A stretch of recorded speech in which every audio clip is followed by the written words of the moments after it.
村口柴火堆旁一堆冒着青烟的老木头，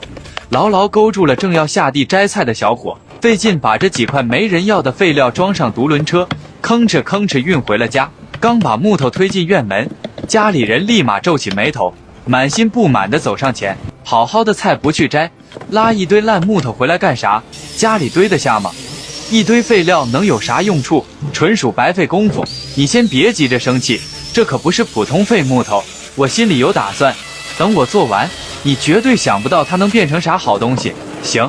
我倒要看看几块烂木墩，你能折腾出什么花样？”劝住家人的埋怨，小伙立刻开工处理捡回来的老木料。先拿铲刀剔除木头表面腐烂、粗糙的树皮与杂质，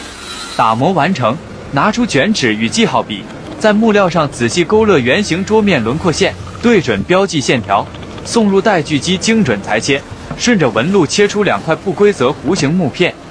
一左一右刚好留出中间河流造型的空隙，天然随形的边缘保留木头原生美感。想要浇筑透明树枝，必须先做好密封模具，沿着2块木片外圈贴好柔韧的封边条，严丝合缝围住整个圆形桌面轮廓，缝隙全部压实，防止后续树枝浇筑渗漏。接下来调配河流桌面的核心材料环氧树脂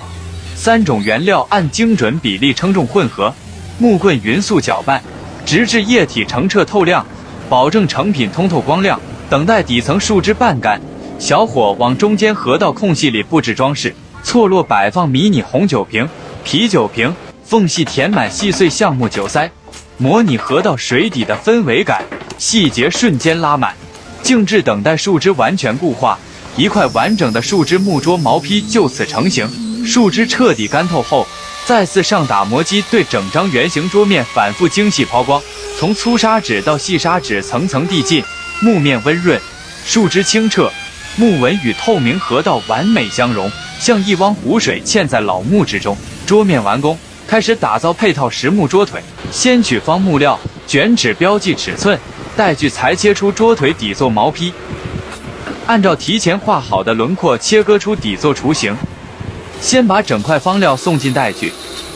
修出流畅收窄的边角，保证落地平稳不晃动。轮廓定型后，用电钻定点打孔，预留出和桌腿对接的安装位，孔洞位置必须分毫不差。最后拿凿子细细修整孔位内部，把粗糙木渣清理干净，让桌腿能够严丝合缝嵌入。拼接之后紧实牢固，承重力拉满。看似简单的底座，每一刀、每一凿都藏着细节。只有底座扎实，整张木桌才能经久耐用。大家是否认同我的观点？请评论区说说。知无不言，言无不尽。粗木料送上木工车床，匀速旋转车销，手持车刀细细雕琢，木屑纷飞间，原本方正的木料慢慢勾勒出圆润流畅的弧度，